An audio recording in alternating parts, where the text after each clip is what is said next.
Okay. Right. Okay. Who else has got a question then? Or something they'd like to talk about? I've got a question, Paul. Go for it. It's about how to deal with anxiety, and what you think the best approach with it is. I mean, it seems to be something which is a real sort of issue with a lot of people, and we all seem to have different ways of dealing with it. And it seems like prior to the during the meditation, I was sort of having thoughts of like, okay, I've got to kind of ring a bell, which imaginary bell. So I was having anxiety arise about that. And I was just kind of, just being with it. But it does have an energy to it. And it does, I can understand why it can become a real problem, because you think it's going to continue for a long, long time. And if you've got anxieties about serious, big things, then it can seem very overwhelming for people. And I just wonder what your advice would be on that. Oh, I mean, there is so much to it. I mean, essentially, you could say it requires the whole of the Noble Eightfold Path. Because, one of the things there is such an epidemic of anxiety in our culture. It just so happens to be at the same time that we have never been more of a secular, materially orientated culture in all of human history than we are in the West at the moment, and there is this epidemic of anxiety. And I wonder whether those two things are actually linked. That the loss of an overarching, widely accepted meta-narrative about the nature of life has been lost. And so from having this sort of overarching narrative that everyone kind of agreed upon, and it brought a sense of unity, we've never now been so atomized and so individualized, and everyone's got different ideas about the nature of existence. And those that have, whether they know it or not, that they actually entertain a nihilistic, materialist outlook. Everything in life is predicated on getting what you want now, and the failure to be living a happy life is guaranteed to even the mere hint that you're not successful, you're not succeeding, that you're not living a good, exciting, brilliant life is going to induce anxiety. And we live in this society where people's personas, their false self, the image that they portray outwardly is more important than their deep spiritual life. Yeah. So you've got this situation where everyone is playing this game of trying to appear as though they've got it together. And what happens is we make the comparison. As soon as we make the comparison, we're suffering. I was talking to somebody about this recently. When we make comparisons, we don't make a comparison tend to make a comparison with somebody who's doing worse than us. We always tend to make some people do, but generally what happens is, even if it's the idealized version of ourselves, we make a comparison with something which is something miles better than we are currently. If you make that comparison and take it seriously, what happens? You're going to come out the worse for it. And there are all kinds of anxiety-inducing aspects to life, but they're not really things that have never been there before. But before, people had this overarching meta-narrative that brought a sense of community and a sense of belonging. Life is inherently uncertain. It is inherently uncertain. And a nihilistic, materialist view of life can't really entertain that. Whereas if you have, in the Buddhist context, you have the idea of action and result and more than one life, everything is no longer predicated on getting everything right now. And that you have this long lens view of life, which then enables you to take your time and to learn lessons as you go along and become wiser as you grow older, and all these things that apparently we don't want to hear from older people now. We think all the young people have the answers. I mean, no, definitely not. They don't have life experience. So we live in this very peculiar world, which I think is just stimulating anxiety like anything. What's the resolution? Well, having established a worldview that encourages a sense that there is more to life than meets the eye, that there is a deeper reality to life behind appearances, and that life is not just you get one go and then it's just annihilation. You have this overarching view that says, yeah, life goes on and you can learn lessons and they'll stand you in good stead as you go along. And yeah, life is suffering, it is hard, it is difficult. And probably a lot of the problem is people are comparing their lot to this imaginary scenario where life is brilliant all the time and perfect all the time. So it's no wonder that it happens. But okay, so what do you do about it? You have to practice mindfulness.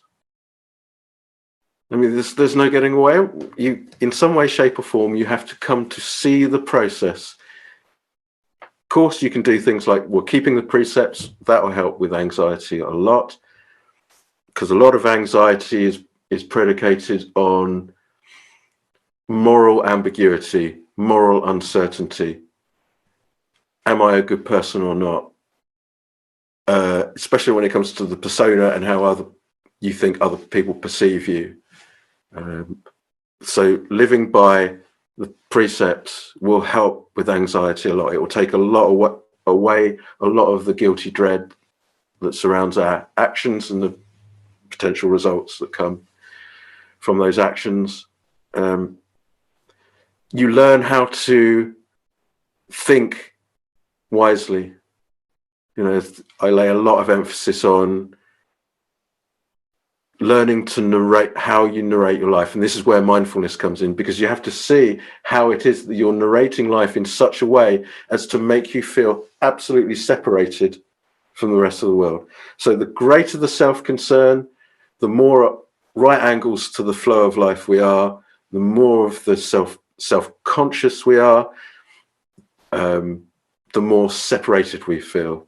The less self-concern, the more in the flow we feel, the more we feel like life is benevolent and I'm getting through all these issues. And so how we think about life plays a major role. So it's learning to think in clever ways. Beautiful thing about that is the mind is a bit daft. If you just start talking a good narrative, like what you like about what's around you, the mind will believe you and it will start going, oh, we're happy. Oh, okay, we're happy. So you just start listing things about what you like around you. You literally do not even have to absolutely believe it to be so. And yet the mind will still go, oh, okay, so all right, things are good. And you get a different set of resultants. So it's on the one hand, it's being mindful of the negativity, the comparisons, the self-concern, and on the other hand, developing positive narratives. And in addition, it's acknowledging that whatever the anxiety is, you can break it down mindfully into its component parts, the physical part, the mental part. You can observe the fact that it's arising due to conditions, some comparisons at work, it's producing these resultants. And you can see that by trying to get rid of the anxiety, you perpetuate it. That's what clinging is. When you try to get rid of what you don't want, you get tied more tightly to it. that's clinging attachment. So the way out of the conundrum is to accept the feelings, to accept the physical aspect, to accept the mental aspect of it as a transient phenomenon, and the content of the thinking does not define you. It does not define your life. So all those things combined, so essentially the Buddha's mundane teaching and seeing into the transient, ungraspable, non-self nature of the experience as well, all that, all combined, is what releases from anxiety, helps release you from anxiety. So that's the short answer. Would you like the long answer? Robert, you got an observation.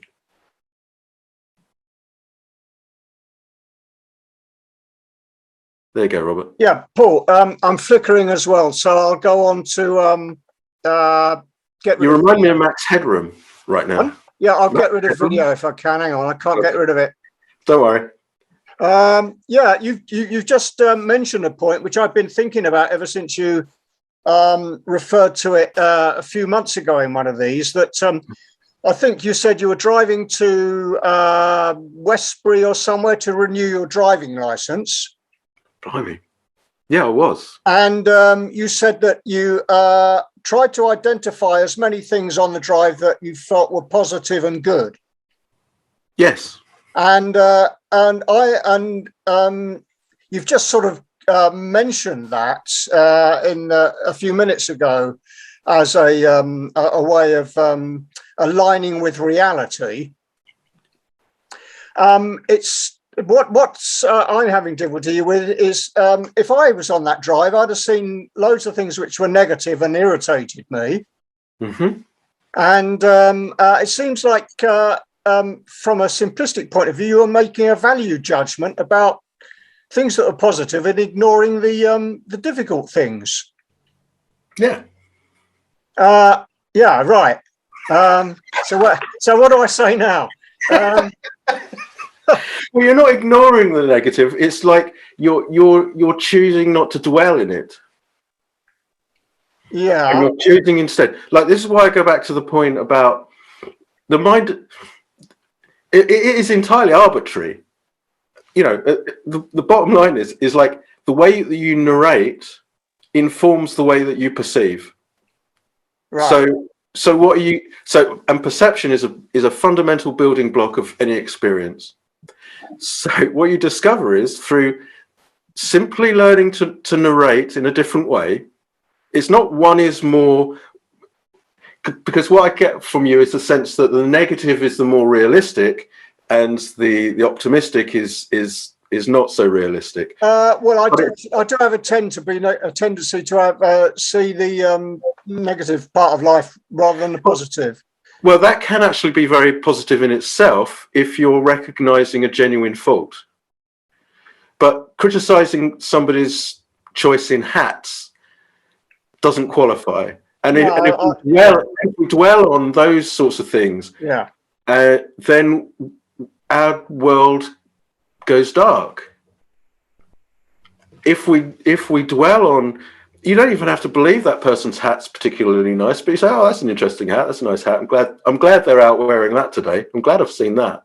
You don't really have to believe it, but the mind will start going, "Oh, we're having a good time," and it will start producing happiness and all those good qualities. Essentially, what we're talking about is a reduction in levels of self-concern. When we're in the flow, we have minimal self-concern. When we're out of the flow and feel at right angles to life, we maximize self-concern. So the more we start going, "Oh, I like that. That's good. I like that. I like that." We're just coming into the flow, and we're losing the sense in which I have to be critical here. I have to protect myself. I have to be on the guard all the time, looking out for that thing that's going to go wrong and muck up my day. And the consequence of that is it's a self-fulfilling prophecy. If you're operating with positive narratives, even if something awry happens, you have more than enough about you to be able to take that into account. And the self-concern doesn't rear up so much, even though the thing has gone awry. So you don't tend to think of, even though something has gone awry, you don't think of it as your day has gone wrong, because you're in the flow of life. You're flowing with life rather than against it. So all I can suggest, Robert, is if you're willing to experiment, and if you notice yourself erring on the side of a critical, cautious approach, just play with balancing it off with a more optimistic view, a more optimistic story. You're telling the story. We're all telling the story as we're going along. The story isn't fixed. Yeah. Well, while you think about that, Robert, I'll ask Mandy what she thinks. Mandy, you've got your hand up.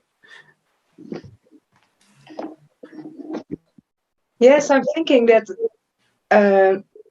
isn't it also a kind of a natural thing to do, to focus on the negative things, as like giving you a sense of being prepared for the unexpected, or the negative things that might happen to you, so you're better prepared in dealing with it?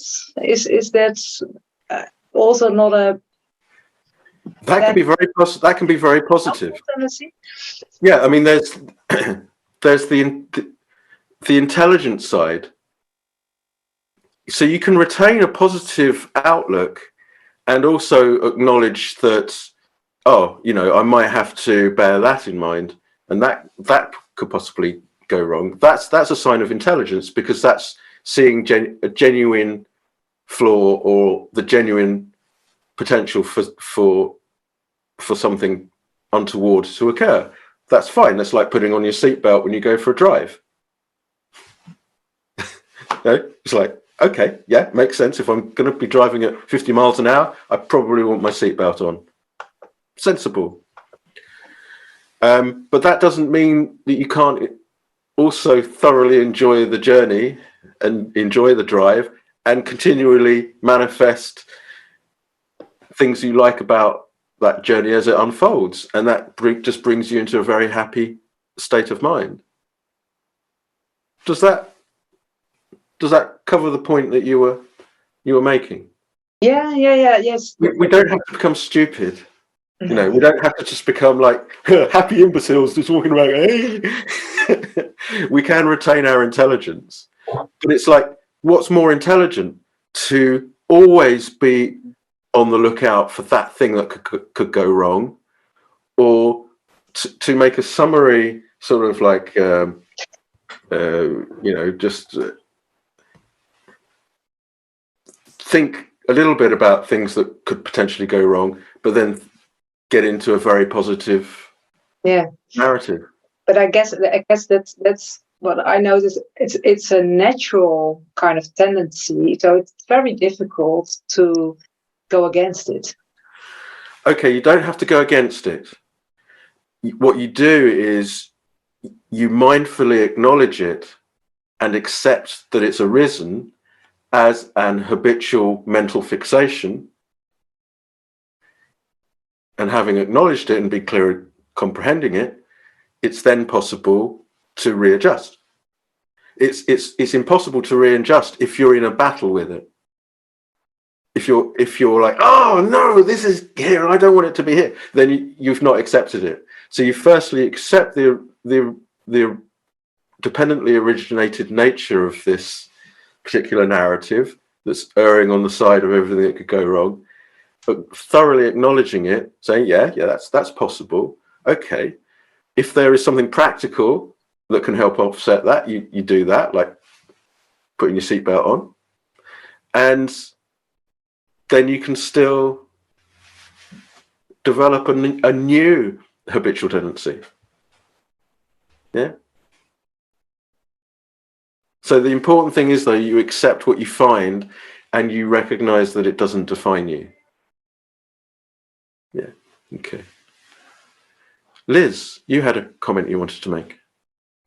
I did, but it goes right back to where you were saying about positivity versus thinking positively and talking positively about things to create more positivity. I'm pretty sure my circumstances at the moment is that I've got a lot of positivity going on, and I'm pretty sure that there's a chemical process that is involved. I don't know, because I'm not a scientist, but I don't know what you think about that.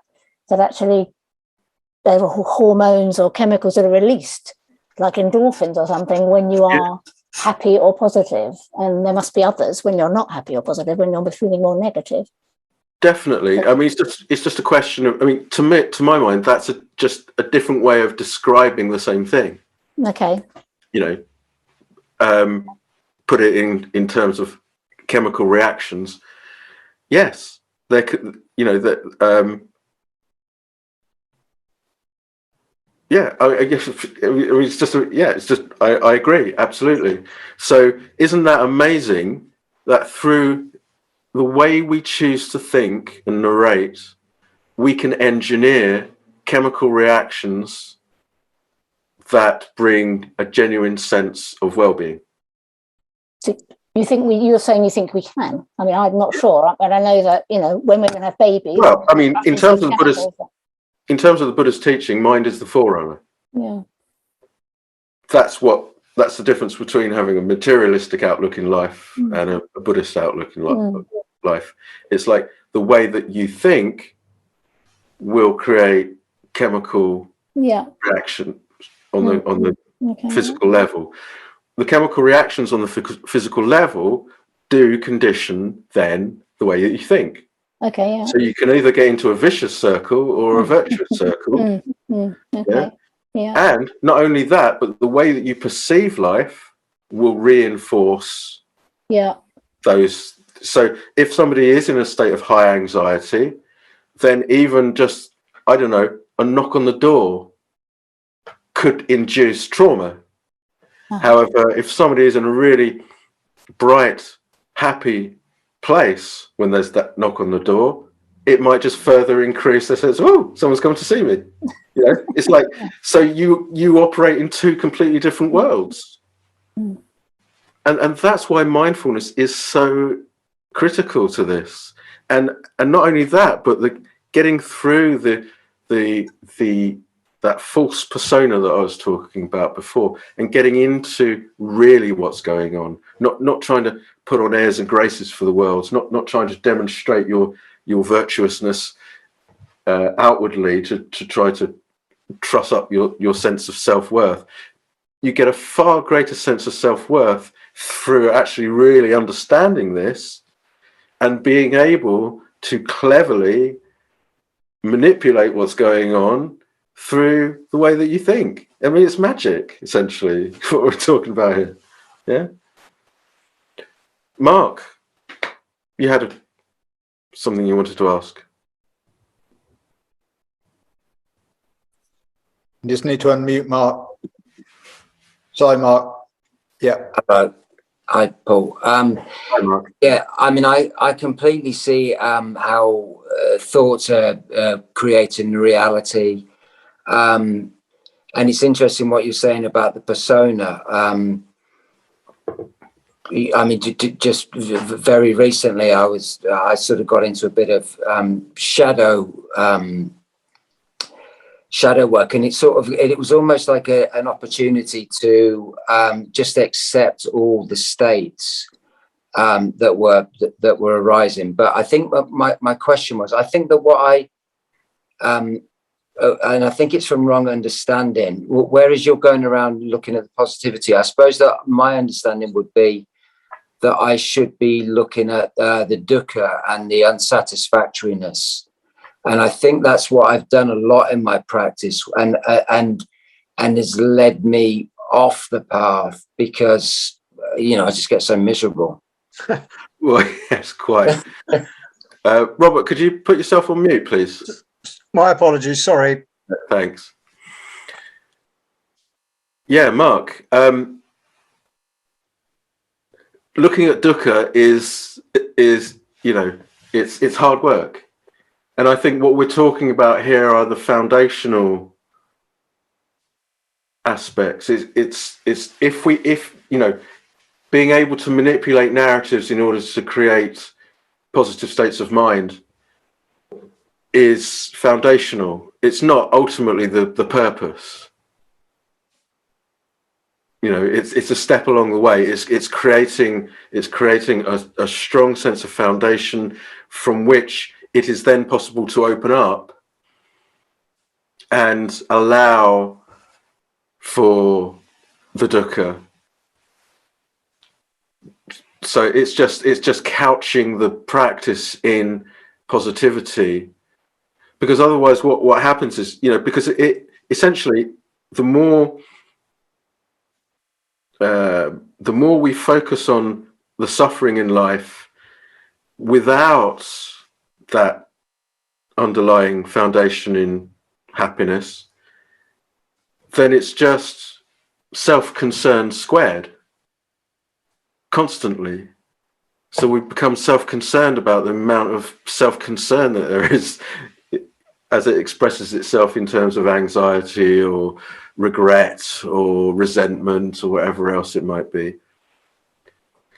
Whereas happiness, positive states of mind, are states that operate with the minimum amount of self-concern. So if we've got a mind filled with loving kindness, and then we go into just opening up and allowing whatever wants to arise, and a whole series of painful memories arises, it's arising couched in a mindset of positivity and friendliness and so forth. So it becomes that much easier to see the parts of the process.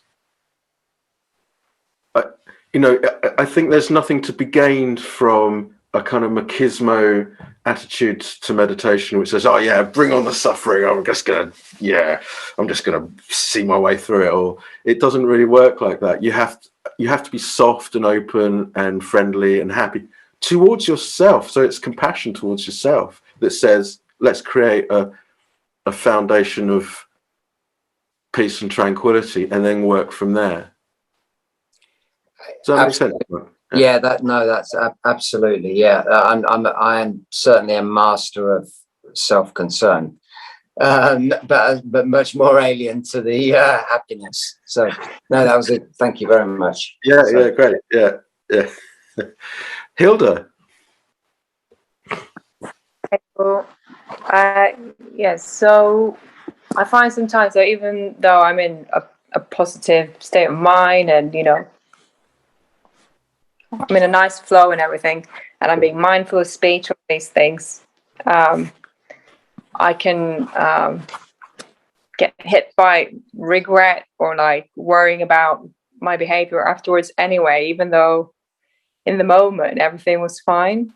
So I'm just trying to figure out what is that all about, even though the moment was fine, but it's of course when other people are around. So then I'm thinking, so maybe actually, there's self-consciousness there that I'm not aware of, even though I feel like I'm in a really good place. I don't know if you have any thoughts on that. Well, look, other people are often the problem. And sometimes I think, well, if there were no other people, how easy life would be. But actually, it wouldn't work, because we all depend on one another for life to work. And I think that's unique about the human realm.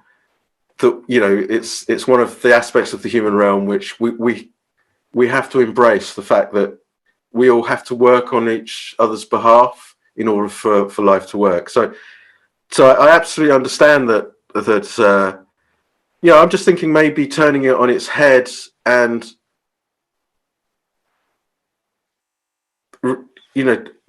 just as a spiritual practice, developing the ability to see the other side of the equation. So if it is other people that is problematic, or even if it's somebody else's view of me, it's like, well, how do I transform that in such a way that the self-concern reduces and reduces? And so sort of maybe, thinking about how we all actually need one another in order for life to work, that might be one entry point where you can just sort of balance it off a little bit. Because all the time what we're trying to do is reduce levels of self-concern. So if it is the case, say you become concerned about the way somebody else thinks about you, or how you come across to other people, that's maximizing self-concern. So minimizing self-concern in that situation would be to say something like, well, I don't actually know what they're thinking. I don't actually know what it is they perceive. In actual fact, I could never know how somebody else perceives me, because they've got all their conditioning, which is, so in a way, it's kind of like they're not actually perceiving me, they're perceiving their own idea of me, which is nothing that lies within my control. And although that's a bit of a weird thought to have, it actually takes a lot of the pressure away and a lot of the burden away of having to uphold, even to yourself, this sense that, you know, I have to portray myself in a certain way, or I want people to see me in a certain way. It takes all that self-concern away, because you realize, I mean, literally, even if I was to stand on my head thinking that would impress them, it probably wouldn't. You know, they're probably... So that was a bit of a weird example. I'm not suggesting you do that. I'm just saying that even if you behave in a way that you think the other person or people believe, you believe that they will see you in a certain light, they won't. So there's no point. So life actually becomes a lot more spontaneous, because you let go of that self-concern, because you can't possibly know how somebody else perceives you. Have I got the right, am I on the right track with that? Yeah, no, that is helpful too. Yeah, and then oodles and oodles of loving kindness. Just seeing the qualities, yeah. Because it doesn't mean that you have to be around them. And if loving kindness brings people too close to you, practice compassion meditation instead. Compassion meditation has a different quality. Loving kindness is all about friendliness, so it kind of naturally draws people to you, whereas compassion is a little bit more, you keep your distance a little bit more, because it's focusing on recognizing suffering, you know, the inevitable suffering that beings go through, people you know, people you don't know, but it's recognizing the suffering and wishing that they be free of suffering. So it's got a slightly different sort of resonance, it's got a slightly different atmosphere to it, which can actually, if you like solitariness, then it might be more of an appropriate Brahma Vihara. Just an idea. No, thank you. Great. Is there anything else people had on their minds that they'd like to talk about?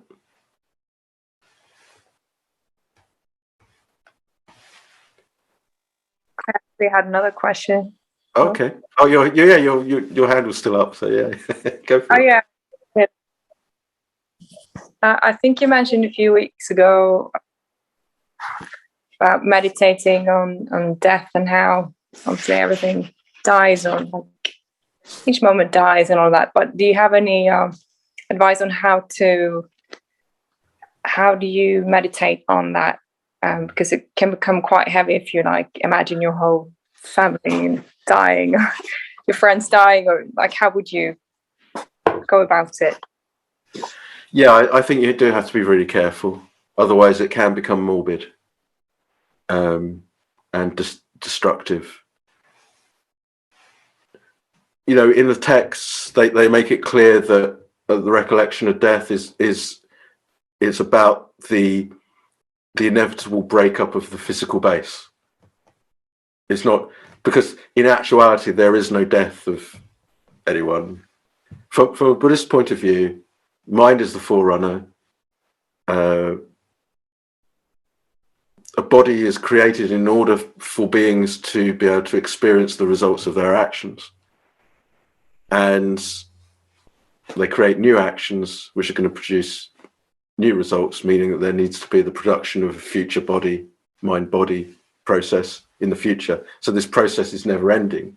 So I think it's from a Buddhist perspective, it's really important to include that you're not talking about really the death. Yes, there is that, you know, in terms of the story of the human life that we're going through, yes, we die. But in terms of the flow of conscious experience, nothing changes, because that flow is ever changing. So it's an ever changing flow, and that flux and that flow just carries on. So I think it's being very gentle, just acknowledging the truth, the reasonableness of that way of looking at life.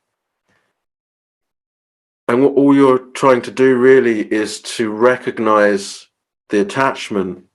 It's the attachment that's the difficulty, not the reality. And the attachment is formed because we haven't looked at the reality.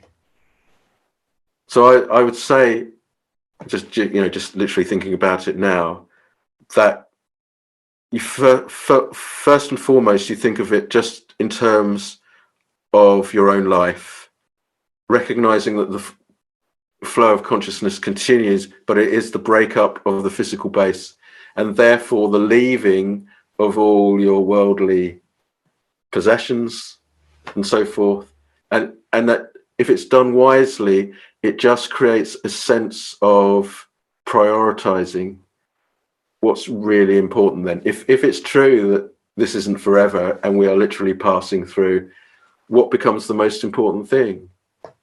And although no one can say for somebody else what that would be, I think for most people who really open up to that and accept the message that it's telling them, it would be their spiritual practice would become a high priority, and the well-being of family and the well-being of friends, and ensuring that you express feelings of love and friendliness, and you're there to help, and all those kinds of things.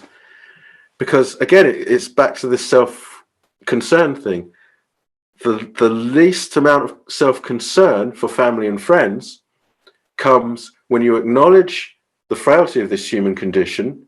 You acknowledge that, yes, they are human too, therefore they are going to pass away from the scheme of things. And you maximize love, friendliness, kindness, acts of service to family and friends.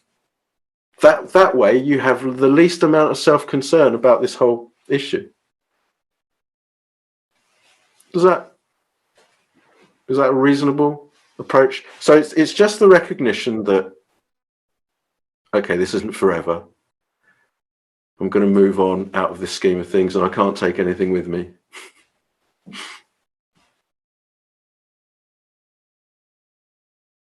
Okay. Did anyone else have any points about that? Anything?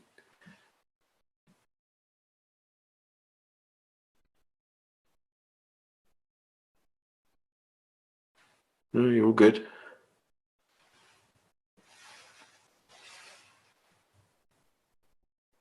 Or did you have any other questions? Or we can leave it there for this evening.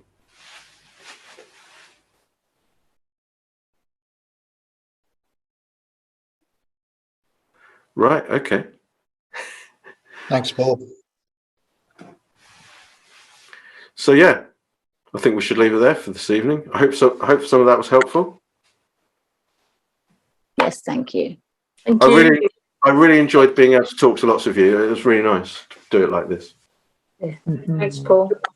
Thank you, Paul. Thank you, Paul. Thank Thank you. you, Paul.